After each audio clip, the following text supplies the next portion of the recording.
Hello. Hello. Fresh off the acoustic stage. Yes. Well, just Craig and I actually. We're the hard-working part of this back. This really. lot Boston had a beer. Yeah. Nice big though. He's got his priorities right. Yeah. This is an interesting looking contraption. Yeah, we're looking for names for it. Yeah. It's a him. It's a him, definitely Colin. a him. Colin. That's Colin. Hello, Colin. Well, yeah, apart from Night Ranger and FM. I know. We were very surprised by that. Very close. Yeah. No, we weren't. Yeah, we were. We I were. was surprised we weren't near the top. No, it's a brilliant billing for us. It's brilliant. Yeah. And it's a good spot, 8:15. Yeah, it's a strong, Very good. strong day. Yeah. And you're there, aren't you? Yeah, we were very pleased. We went in at 3:30 last one, so Yeah. although that was pretty good for us actually. It was still like half full. So it gives you a chance to unwind afterwards as well, enjoy a bit more. That's true. That's why What if you go on early? They get on Yeah. the early, get out of the way. Yeah. There is that. hammered. There is that. Yeah. Yeah. I know I do, I've got open. Well, that's what I mean. Supporting is brilliant. If you're on a support tour, it's fantastic because you do half an hour at night, get off, and the rest of the night is party central. Sort of.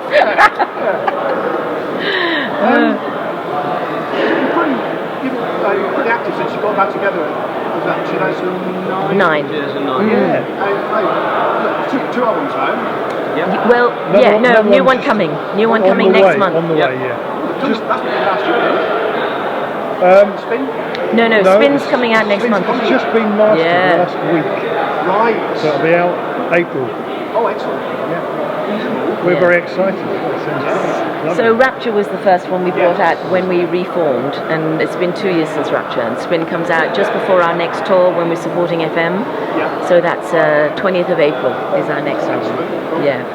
So what caused the restoration in the first place then? It was really Kieran from Firefest was responsible. Do you know did you ever go to Firefest? Yeah. Yeah, Firefest was like the I suppose this is now taken over to a certain extent, but Firefest was this idea that Kieran had where he would get bands that were successful maybe in the 80s and the 90s that a lot of disbanded, and he would get them to come back and play. And there were a few, and he asked us about, I think 2007, but to be honest, we broke up 18 years ago. So we weren't ready in 2007, but then he asked again in 2009 to us to do it, and we all were available and said, let's do it, and that was it. We only thought it was going to be a one-off show, so... It was a shock, but the show went so well, we decided to carry on. You know, obviously we all get on, so... Yeah. Yeah.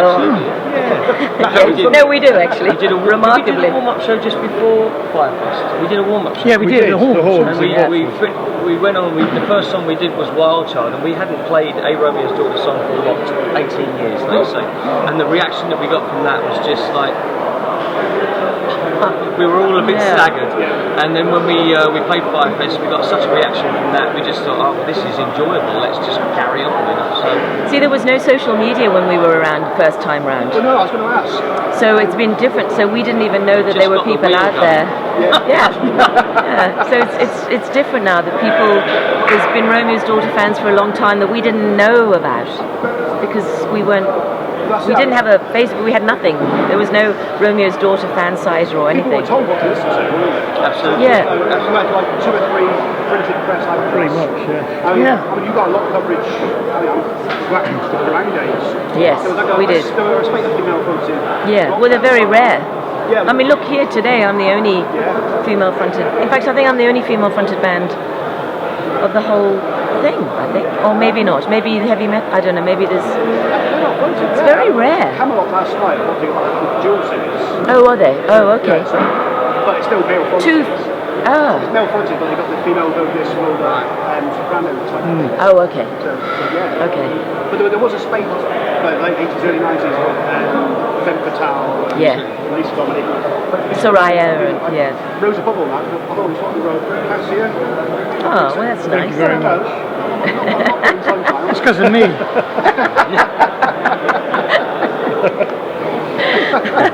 Stop laughing.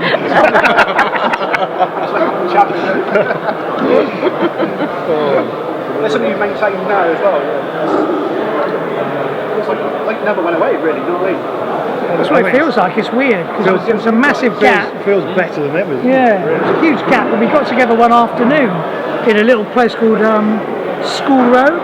Yeah, And we played, and it was like putting on a pair of gloves. It was really weird. It was like, oh my god. It was like nothing has happened in between. It's bizarre. You never feel like, why did we stop in the first place? Oh yeah. Well, But it was the right time because yeah. we had so many disappointments, and I think we missed the boat by about 2 years, and things would have been quite different, if we'd have brought out our first album and maybe in 1987 instead of 1989, and then the 90s came and grunge came, and the kind of music we were doing just didn't. It changed. Everything changed. I mean, our sort of music just went overnight. I mean, if you can remember, it was Glee that brought it back. Remember Glee? Yeah. Yes. And they had a cover of the Journey song, Don't Stop Believing, and all of a sudden AOR was back. I remember my daughter said to me, "You've got to listen to this song," and it was like, "That's Journey." Yeah. What are you talking? It's like, yeah, exactly. This is a record.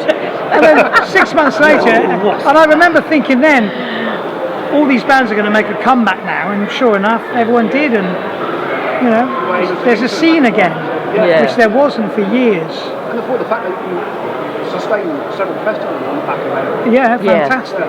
Quite a investment. Yeah, absolutely. Yeah. It just says there's demand for it. Yeah, there is. Thank goodness, otherwise we wouldn't be doing it. There's no point in doing it if there's no demand for it. Yeah. With the two eras. When back in the day, and we were told to listen to from those media outlets. Yeah. But now it's a lot more FaceTime. You've got to engage. Yeah. Is that the third way, or just different? Well, it's different in the old days. You used to have a record label that did everything. You had to go through them for everything, so they controlled everything that you did, good and bad.